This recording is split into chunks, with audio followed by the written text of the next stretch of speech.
Ok, 3, 2. ¿Qué tal, amigos cibernautas? Muchas gracias por seguirme en este espacio dedicado a la aventura y la exploración urbana, así como de hacer grandes e interesantes recorridos a través de la historia para conocer mejor el México en el que vivimos hoy. Y luego era... Pero antes de comenzar a platicarles estas fabulosas exposiciones relacionadas con el surrealismo y el inframundo de los mayas, quiero comentarles que el que se quede hasta el final de este video será acreedor de un gran premio. Así que quédense hasta el final de este docu-reportaje para que les diga qué es lo que tienen que hacer para ganarse ese gran premio. Un movimiento creativo, un movimiento artístico que se gestara entre la Primera y la Segunda Guerra Mundial, el cual sigue generando influencia hasta nuestros días, es el surrealismo. Esto a través de la idea de los sueños o lo irracional, de lo cual me encantaría platicarles un poco a continuación. Son imágenes sacadas de lo más profundo de la mente, de lo más recóndito de nuestros pensamientos, de lo más subterráneo de nuestros sueños, de una mente quizás perturbada o una mente muy dotada y privilegiada que domina el conocimiento de las pasiones y sentimientos humanos como el miedo, el odio, el amor, la tristeza, la alegría o la melancolía, y sabe cómo representarlos visual y narrativamente hablando. Como que por ahí va eso de lo que es el surrealismo, pero para aquellos que no tienen ni idea de lo que es el surrealismo, brevemente les contaré su historia para que puedan apreciar y comprender mejor la exposición que posteriormente les mostraré con un plus hasta el final del video. Porque ¿esto será surrealismo o un error en la Matrix? Cuéntame, ¿esta exposición de qué se trata? ¿Qué hay aquí? ¿Qué va a encontrar la gente? ¿Qué artistas hay? ¿Cuántas salas hay? ¿De qué trata cada uno de ellos? Bueno, esta es la exposición Solo lo maravilloso es bello, surrealismo en diálogo, que implica una cooperación internacional entre el Museo Boisman van Beuningen en Países Bajos, Rotterdam, y México.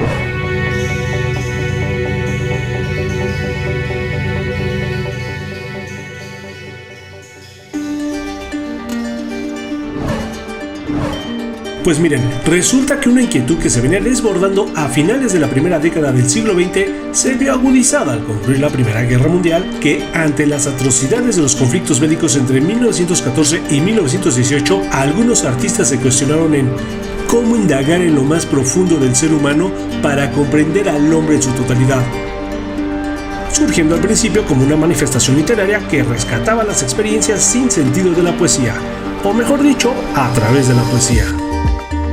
Y así llegamos al año de 1924, cuando un escritor poeta francés llamado André Breton, quien había estudiado las doctrinas de Freud, publicó un libro titulado El Manifiesto Surrealista, definiendo al surrealismo como el automatismo psíquico por el cual se intenta expresar verbalmente o de cualquier otra manera el funcionamiento real del pensamiento en ausencia de cualquier control ejercido por la razón al margen de toda preocupación estética o moral. Es súper sencillísimo, ¿verdad?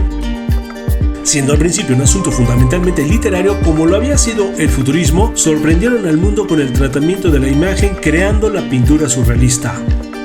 Apareciendo en escena en 1925 en la Galería Pierre, en París, Francia, con artistas como Max Ernst, Man Ray, Paul Klee, Giorgio de Chirico, Joan Miró y Pablo Picasso, a los que se les añadirían más tarde Salvador Dalí y René Magritte. Y quizás tú no te sorprendas tanto con estas obras, sobre todo si eres alguien con menos de 20 años de edad, ya que tu educación visual te muestra con cierta regularidad estas imágenes.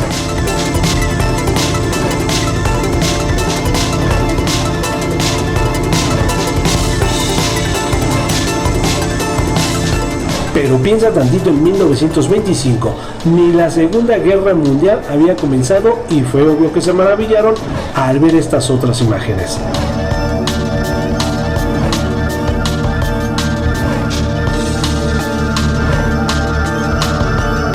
Que suponen una alteración a los sentidos después de haber estado más acostumbrados a imágenes más ordenadas como estas otras.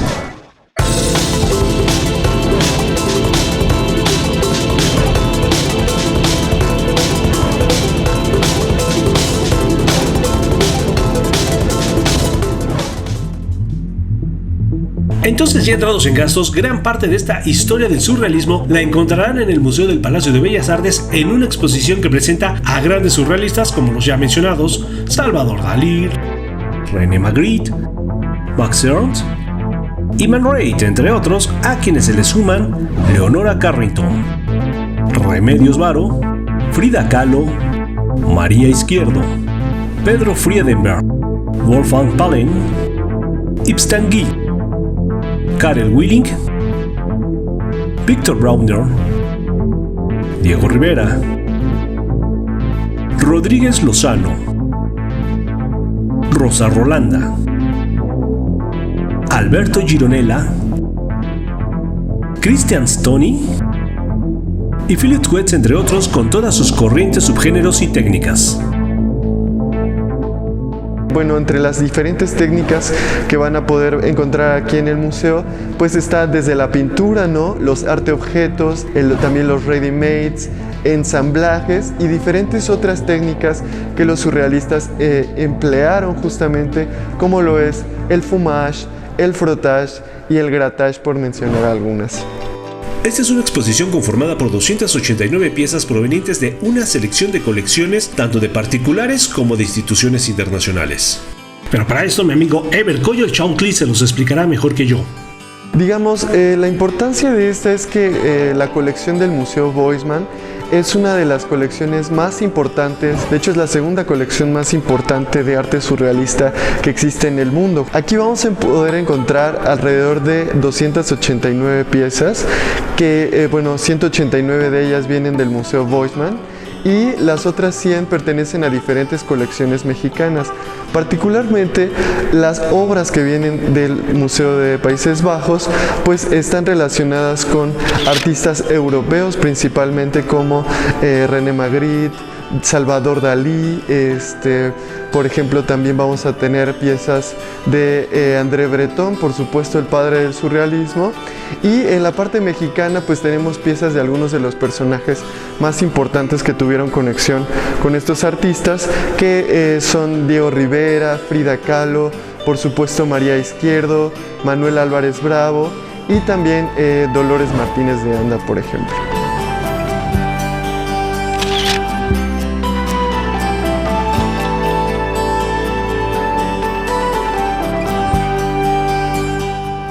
Solo lo maravilloso es bello, surrealismo en diálogo.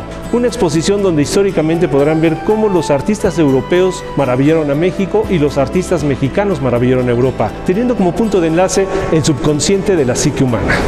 Por ejemplo, una de las bases teóricas fue la interpretación de los sueños de Freud, cuyo libro sirvió de inspiración y motivación para muchos artistas plásticos.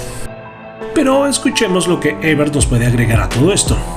Y que resulta relevante mencionar, pues dialogan con una pieza particular que es el libro de la interpretación de los sueños, escrito por Sigmund Freud. Sigmund Freud justamente buscó profundizar en la idea de algunas represiones, enfermedades mentales que pudieran ser abordadas justamente a partir de un método de interpretación de los sueños en el que se escalaba a diferentes niveles, o más bien se profundizaba en estos, para llegar justamente a encontrar algunos aspectos de interés. En ese sentido, en este núcleo vamos a tener justamente cómo Salvador Dalí retomó esas ideas de Sigmund Freud y las utilizó para abordar justamente diferentes conceptos como el de los deseos, las fantasías, ansiedades, miedos, además de otros artistas justamente como María Izquierdo, Remedios Varo, Paul Devaux y también Yves Tanguy. Particularmente a México, las ideas sobre el surrealismo que más auge tuvieron, digamos, fueron las que tenían que ver con el mundo de los sueños. En ese sentido, algunas otras artistas como Frida Kahlo pues lo utilizarían justamente para abordar diferentes pasajes de su vida.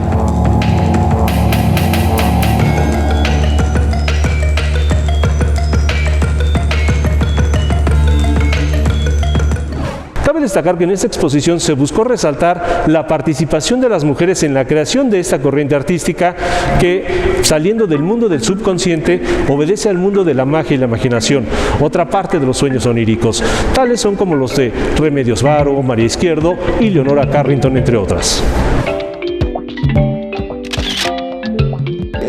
Quisiera platicar que esta artista llegó a México exiliada justamente por la Segunda Guerra Mundial y al igual que otras mujeres artistas, encontraron en este país un lugar donde desarrollar un lenguaje propio. ¿Por qué la idea del abordaje de otras dimensiones? Bueno, Leonora Carrington era una lectora e interesada justamente de la mitología egipcia, por ejemplo, mesopotámica, y también de algunas culturas mesoamericanas. Es por eso que en parte de su obra el abordaje de estos seres fantásticos en lugares igualmente maravillosos pues es recurrente, pues da cuenta de su interés y su búsqueda en el desarrollo de un lenguaje propio como tal. Hablando justamente de temas como la magia, el ocultismo, el tarot, la alquimia o la astrología, por ejemplo. Un paréntesis es que las dos curadoras de esta exposición, les estoy hablando de Els Hoek y Tere Ark, justamente buscaron darle un papel importante también a las mujeres artistas que participaron del movimiento surrealista, entre las que está precisamente Leonora Carrington.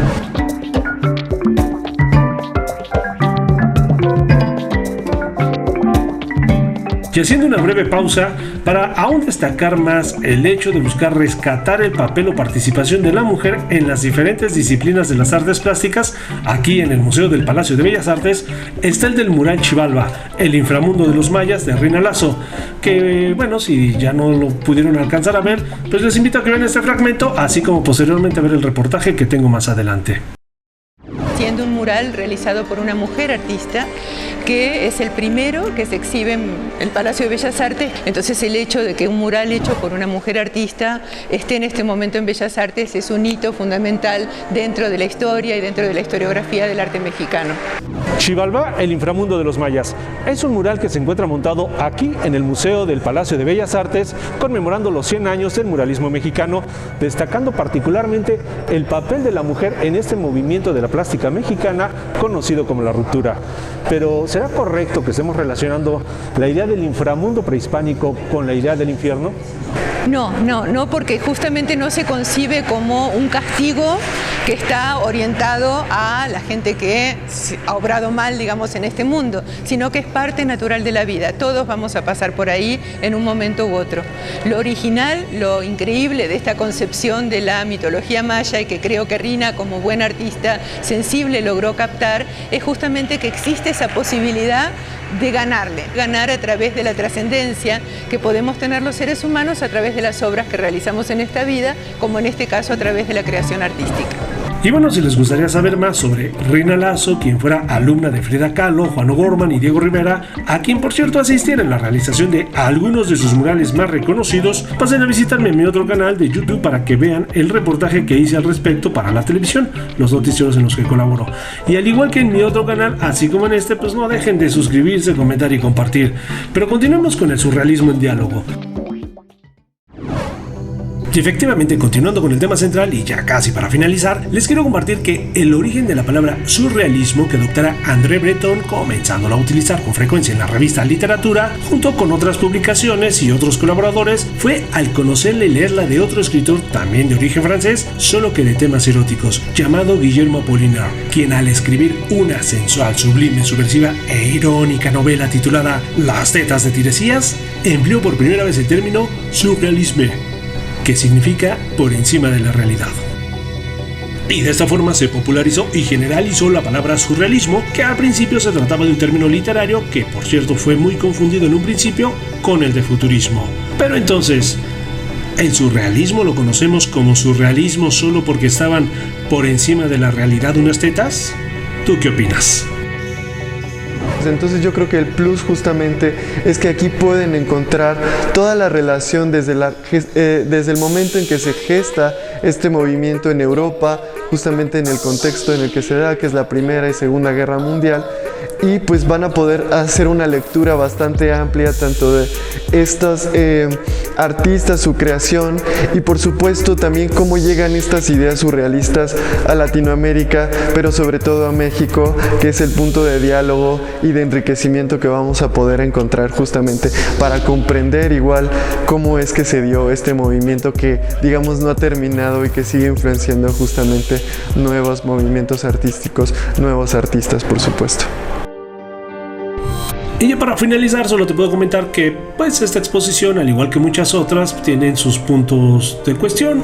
Es decir, hay algunas personas que dicen que es maravillosa la exposición, hay otros que la cuestionan porque pareciera que hay obras que quedan a deber. Sin embargo, algo muy rescatable que tienes que considerar si quieres venir a ver esta exposición es que no estás viendo copias, no estás viendo pinturas piratas, no estás viendo impresiones, sino que estás viendo las piezas originales de la época. Y no solamente eso, es un buen punto de arranque para que puedas conocer más esta vanguardia de las artes plásticas y, por qué no, introspeccionar un poco en la mente humana, inclusive en tu propia mente. Un eslabón fundamental para esta conexión entre México y Europa fue la del artista plástico inglés Sir Edward James, muy famoso por haber construido un jardín surrealista en San Luis Potosí, y aquí podrán ver cómo es que llevó a cabo dicha proeza. Y porque la cultura no tiene por qué ser aburrida, les recomiendo los libros ¿Qué es el surrealismo?, de André Breton, El surrealismo, puntos de vista y manifestaciones, del mismo autor, y Leonora Carrington, Una vida surrealista, de Joanna Moorhead.